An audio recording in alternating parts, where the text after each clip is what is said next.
Hello ladies and gentlemen, welcome back to the Dork Side of Zai, your friendly neighborhood dork in the road. And I'm out today to say goodbye to the CB500F.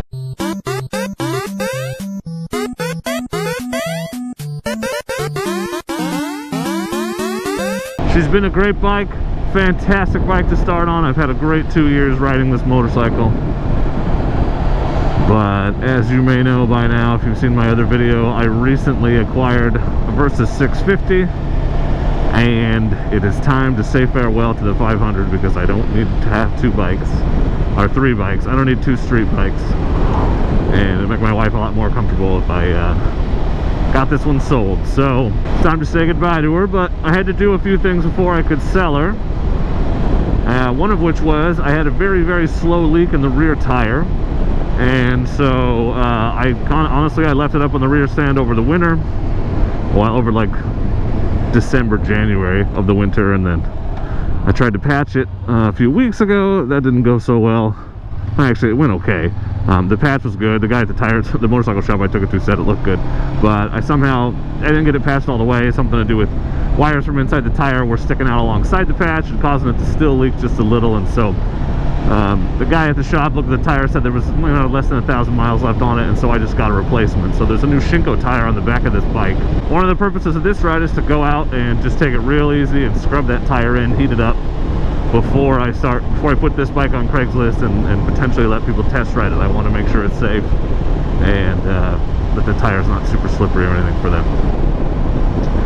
And I didn't want to sell it with the leak for the same reason. I just wouldn't feel comfortable selling a bike to somebody that had a problem like that. So just safer and the right thing to do to replace it, so I did that. So there's if you're interested in the CB500F, this one's got a brand new rear tire, which is about to be all the way scrubbed in for you. While I ride, I thought it'd be a good time to reminisce about this motorcycle and why I ended up with it in the first place, and how it was a great starter bike for me, a great beginner motorcycle. And honestly, if it weren't for a few persistently annoying flaws, it probably would have lasted me a long time. And I just say that because if this bike is comfortable to you when you sit on it, then this is a bike that could last you a long time. Could be a good starter bike and last you for years, because I'm not bored of the performance necessarily. It's just somehow, for a man of my size, and I'm not small, the seat and where the tank comes in and the amount of space between the tank and the rear of the seat combines to create some sort of jigsaw-esque torture device whereupon my own body weight is used to crush my testicles very slowly and consistently. And the seat is not super comfortable for someone as heavy as me. So the bigger, taller, more comfortable Versus is a bike that appealed to me, and so I upgraded to it. But I figured I might as well get something slightly bigger too if I'm upgrading anyway. If I had known now, or known then when I bought this bike what I know now, and because one thing I was really afraid of was the seat height of taller bikes when I first got this one. This one made me feel really confident because I can put my feet right on the ground, and it is really easy to get on and off of, and I still really appreciate that. But if I'd known how easy it was to deal with that, I probably would have started on a CB500X, and if I was on a 500X right now, I don't know that I would have upgraded, because it would be comfortable and just as fun. This bike, and my point is, this bike is fun enough. I didn't upgrade to a larger bike just because this one wasn't powerful enough. It's still very fun and very powerful. Still fun to ride. It's uncomfortable. And so since I was making a change, I thought, why don't we not just make a lateral move, but try to go vertically at the same time. And that's why I originally bought it. Like I said, it was less intimidating to a new rider, but not so small that a man my size. I looked at the CB300F, and I don't know, I knew that bike wasn't going to be something I wanted to ride for a long time. And so I tested with the 500. It was good, and I ended up with it, and I've been very happy with it. Great bike, it's in great shape. I put almost 4,000 miles on it, 3779 at the moment, and I don't regret them. It was a good place to start. I'm really happy. I think I hit, some people buy the total wrong bike for them when they first start, and I think I was 90% right. I did a good job. I got a bike that was 90% what I needed. It's just not that comfortable in the crotch and ass area. So I'll be selling her. Done some research on pricing. There aren't a ton of them for sale around here, and she's got a few miles on her, but not a ton, and she's in good shape. New tire, windscreen and all that stuff. I don't think it'll be too hard to sell her, especially the weather stays like this. But as the spring sets in and people start looking for starter bikes and new bikes, I think it'll be easy.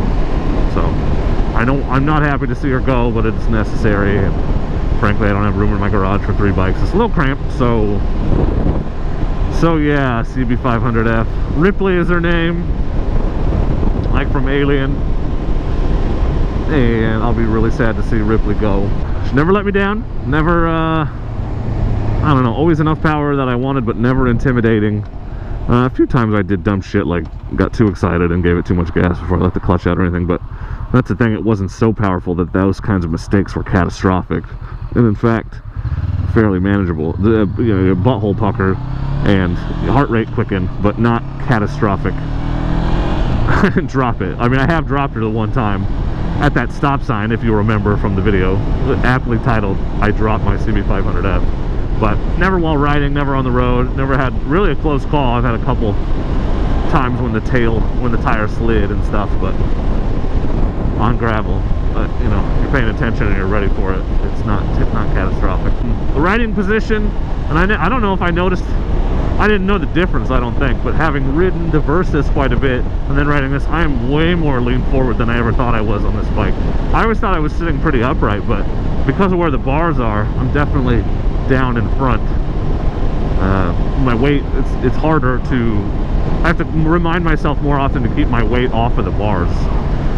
And in the Versys, my weight is mostly up and down. So here I'm straight forward, so it's, you gotta use your core muscles to support you. I don't know how the guys, I don't know how you guys who ride CBRs and stuff do it with, because it's about the same, but the handlebars are, well, it's similar, but the handlebars are lower, and the feet are farther back, so you're definitely just laying on the tank. Seems crazy to me. This bridge is fun. This bike definitely feels smaller, more flickable than the big one, the 650 I just bought. Part of that is just the height of the bike. So there are advantages. I'm more confident. Slow speeds and tight corners and stuff. I'm going to get better on the Versys. I'm just not used to it. I'm more used to this one, obviously. But yeah, she's a beaut. So if you know anybody in Oregon that's looking for a CB500F, send them my way. And if you want to know how she's been treated, well, I have about 60 videos, so you could look at them and see almost every ride I've ever taken. See how I ride the thing. See, it's not beat to shit. It's an advantage, I guess. There's some transparency there. So, ladies and gentlemen, it pains me, it saddens me to say goodbye to the CB500F. It's been a great bike, but I'm not getting rid of it because I hate it. I'm just getting rid of it because it's time to move up, time to upgrade, time to get a bike a little bit, or well, I mean, I have a bike, but I found a bike that's a little bit more comfortable and a little bit more powerful, but still does everything that I loved about this bike. And so, though it pains me to say goodbye, it's time. So, farewell CB500F. This may be our last long ride together. Sad to say it out loud, but it is true.